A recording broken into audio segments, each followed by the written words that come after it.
Yes, welcome to the very first By Steve Rowe podcast, where I'm going to be talking all things photography, social media, and travel. And I just want to point out straight away that this is not going to be a tutorial video. The reason being is tutorials are boring, and also actually because if you've seen one, you've seen them all. This is actually more of a podcast. I'm going to be talking about photography, so I'm going to be talking about different kinds of street photography, how to get more comfortable, more techniques, tips, etc., etc. And then I'm going to be talking about social media growth. I'm going to be talking about how to up your engagement. I'm going to be talking about how to get more of a following on different platforms. And then finally, I'm going to be talking about travel because we've got a pretty exciting announcement coming up. So let's get straight into it. We are going to do 5 photos. Is that 5 or 4? 5. We're going to be doing 5 photos. I did 2 shoots this weekend. One was in Suwon, which is where I used to live, and that's an hour south of Seoul.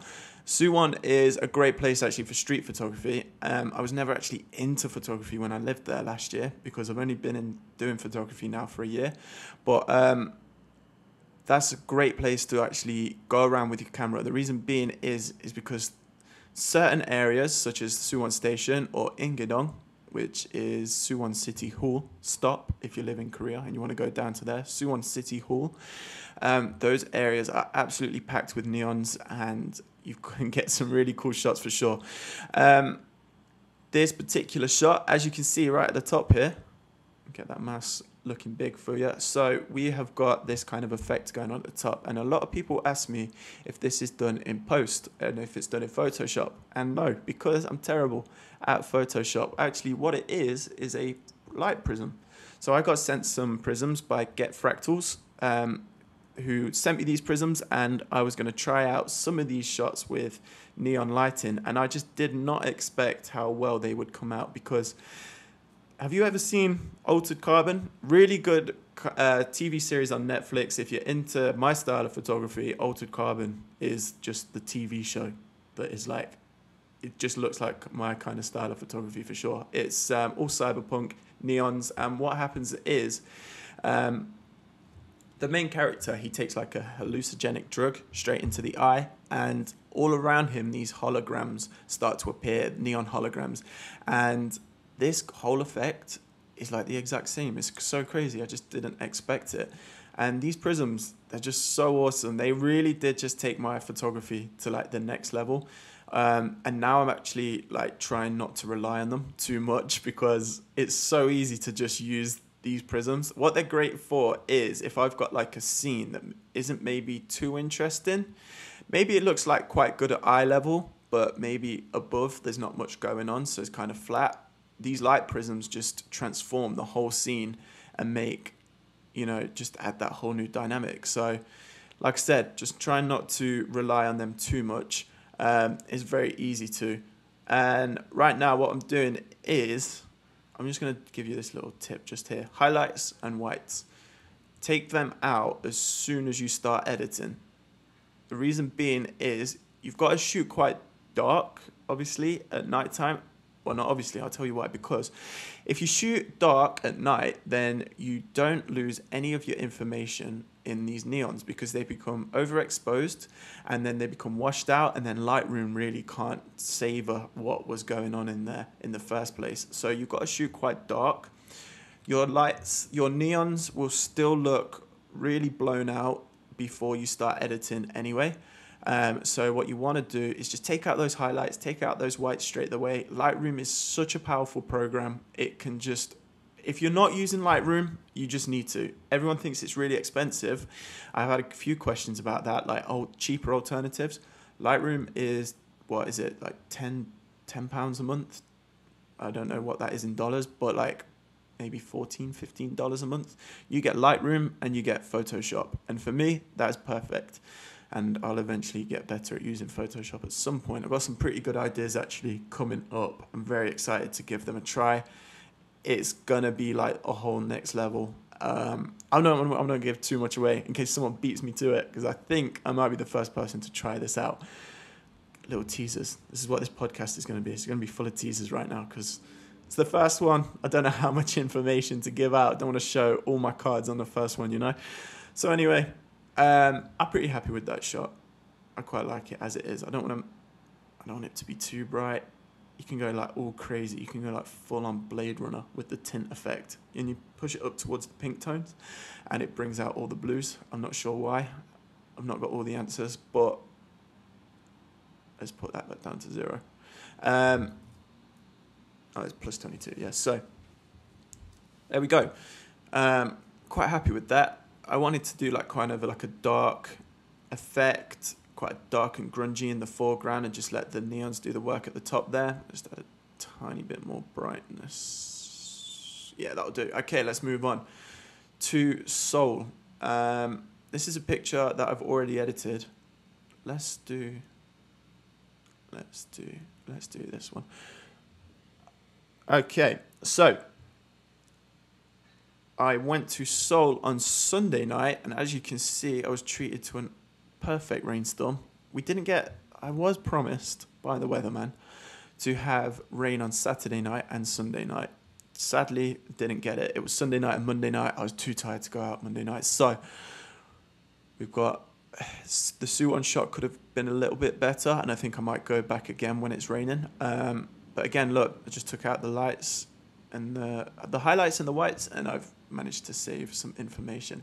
As you can see right here, got an old, let's drag this across, there we go. Got the old Seoul Fortress there. I don't know the name of that one. Where is it? No, I'm actually not sure of the name of that one. I don't want to get the pronunciation wrong as well. But this is all shot outside of Seoul Station. So yeah, we got the rain on Sunday night, got absolutely soaked, but it was worth it. My laptop sounds like a jet engine about to take off, and it's really freezing. Please bear with me whilst I experience these technical difficulties. Here we go. Okay, so let's move on to social, didn't mean to click that. Let's move on to social media. I'm going to also talk about, as I mentioned, about growth, different tactics on how you can build a following on social media, and also different platforms as well, because I use, obviously, Instagram. I use Reddit a lot. I use Twitter. I use Facebook. You know, I do cover them all, and they're all helping to grow one another. So let's start off with Instagram, though, because it's one of the first platforms that I've used. It's one of the most popular that I have. So let's talk a little bit about that. And today what I'm actually going to talk about is the use of hashtags, because recently Instagram kind of changed what was going on with the hashtags, and they they also kind of messed it up, because I had like one of the worst months in terms of growth during February because my account got shadow banned. And the reason is because they started to ban hashtags, and they started to ban like just like everyday like hashtags, like dogs of Instagram. They banned one of those hashtags. Like, come on, man, don't target the dogs like that. I love dogs. Why would you do that? They started to ban that hashtag. They banned like a street photography hashtag. I can't remember which, but it was one that I used. And once you used it, it shadow banned your account. And what that means is you don't know, you can't really tell, but your account will be like moved down the ranks in terms of visibility. It means that when you use a hashtag, none of them work, even though they're there. You can then search for the hashtag. You will not see your photo in the recent photo profile list. So yeah, they really did a number on multiple accounts, because I use Twitter to find out what's, current events, people live tweeting, and there were just endless people like me being affected. Not everyone was, some of my mates, they weren't getting any problems whatsoever. So sadly, during February, I really had a really bad month for photography and like growth. And then I was like, oh, Instagram's broken, I'm never going to use it again. And that's when that Vero app got popular. Everyone was started to go on about Vero. I think it's called that, Vero, because no one was getting messed around on it.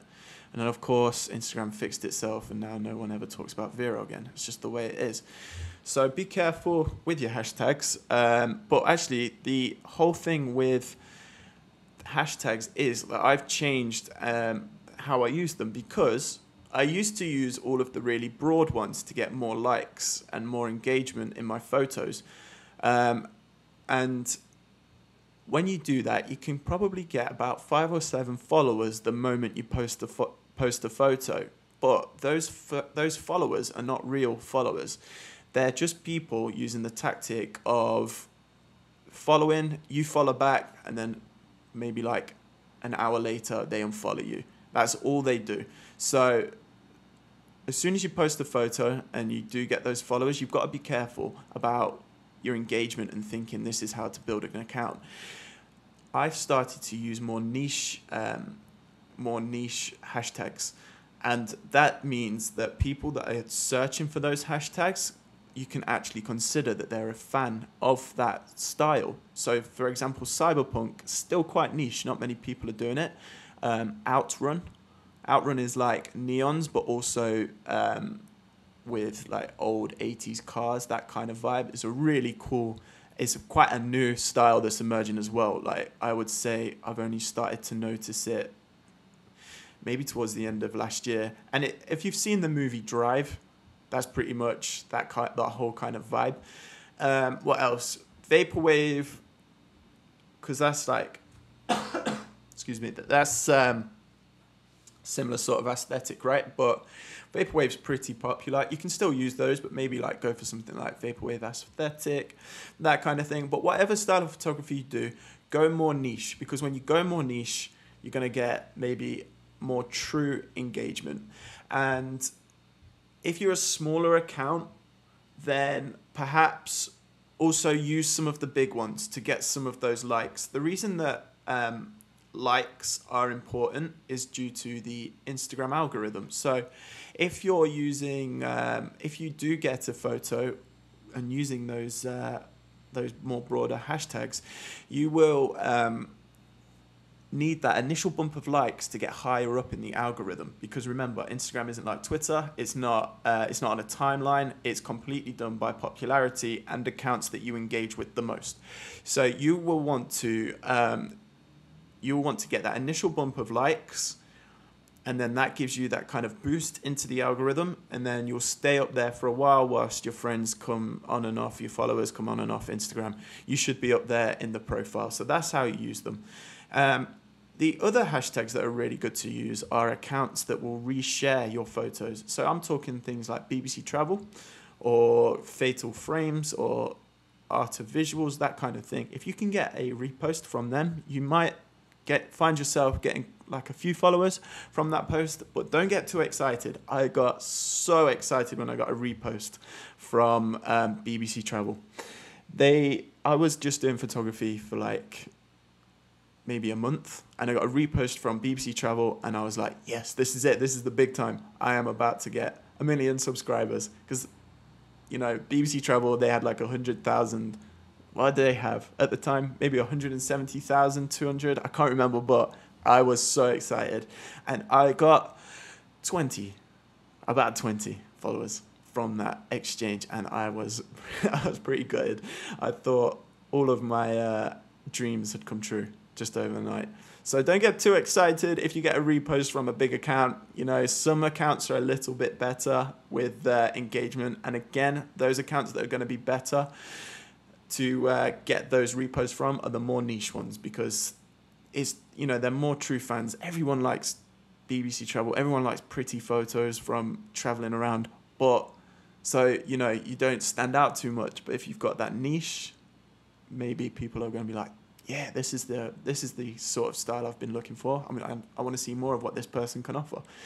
So yeah, that's the social media tip from this podcast. Bear with me, by the way, when we go through this podcast, because this isn't the first podcast I did. When I was about 17, I did a dubstep podcast. It's a little fact about me there. Underneath the Pyramid, it was called. Lasted about 3 episodes. But it's been a while, so, could be all over the place, very first few episodes, but it should start to get more of a format. I'm also going to try and aim for a 20-minute podcast. That's the aim. So right now, we're at 15, coming up to 15 minutes. So for the last 5 minutes, that's perfect, because travel. I've got a pretty exciting announcement to come up. I am leaving South Korea, but not for long, just for like a few months, because I do love it here. I love South Korea, and I do actually see myself living here long term. But I do need to travel because I get restless. I stick at a job. I probably shouldn't say this in case like an employer from the future is listening. But, you know, I stick at a job for a little bit and then I need to travel again. It's just how it is. Let's crop this down 2 seconds. I'm absolutely surprising myself right now with being able to talk and edit at the same time.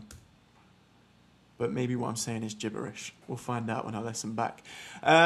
So yeah, travel. Let's have a talk about travel, because when will it be? Maybe August or September or October. One of those months I'm going to be leaving my current job. My employer knows. So I've already spoken to them. I'm going to be leaving. It's official. So I'm going to be traveling. I'm going to be backpacking again. But the whole thing is, I just don't know where to go. Where have I been? When I left my job last time, I went from South Korea to Japan, to Hong Kong, to Malaysia, to Indonesia, all down Indonesia, up to Vietnam, and then I stopped off at Poland on the way back. I'm going to do a whole episode, by the way, on backpacking and finding like cheap flights, because none of those flights were pre-booked before I traveled. The only one was like Japan, and maybe the only flights I did was Japan to Hong Kong, and then Hong Kong to Malaysia, and then everything else I played it by ear. So if you're interested in hearing about that, I will be doing a podcast about travel. But yeah, I mean, I've done a lot of Asia, so I'm like keen to see other parts of the world. The problem is with my photography and my following right now that everyone is following me for like neon shots, right? So if I end up going to New Zealand, am I gonna like be affected? Because the reason I say that is, before you say like, oh, you should just go where you want to go, I'm trying to build up an Instagram following, social media following, so eventually I can live off it. So you got to play it right. You got to like have a game plan in place. And again, that's something we're going to cover in a whole other episode. So right now, I have like an idea of just going to live in Japan for a month, and then also China. I've not been to China, and that's a whole like Shanghai, Guangzhou, Beijing. Those areas are just awesome and pretty like untouched as well, with photography, with this style of photography. The most popular areas are always going to be Tokyo and Hong Kong. So it'll be cool to go down to China, well, up to China for a bit. I just don't know. So that's the sort of journey. If you stick with this podcast, you're going to see the journey of choosing somewhere to travel, finding out about that place, and then planning it. And then with the YouTube channel, I'll also then be documenting my time whilst I'm out there in that country.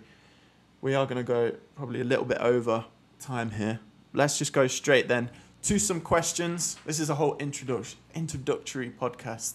We're going to get more information as the time goes on, but let's do a few quick questions. I ain't really got time for many. So let's go from, I hope I'm saying this right, Alon Jordan, how long did it take you to become financially able to live off your photography? I get this question a lot. I don't live off my photography. It's a hobby. I'm a teacher in South Korea, English teacher. That's how I live out here.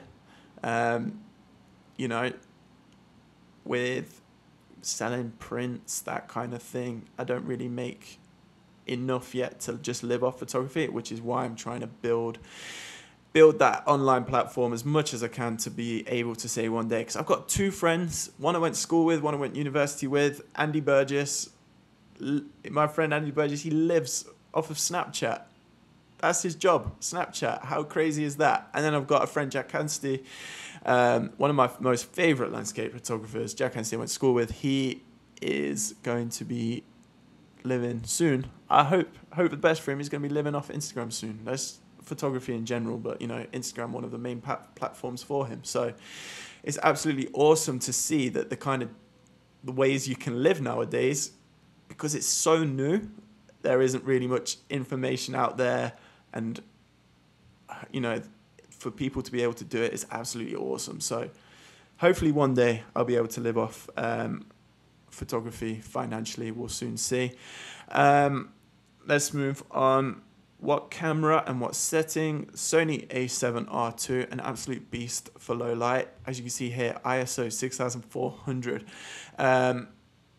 Those are big numbers, and you can only really achieve it with a camera such as the Sony a7R and the a7S.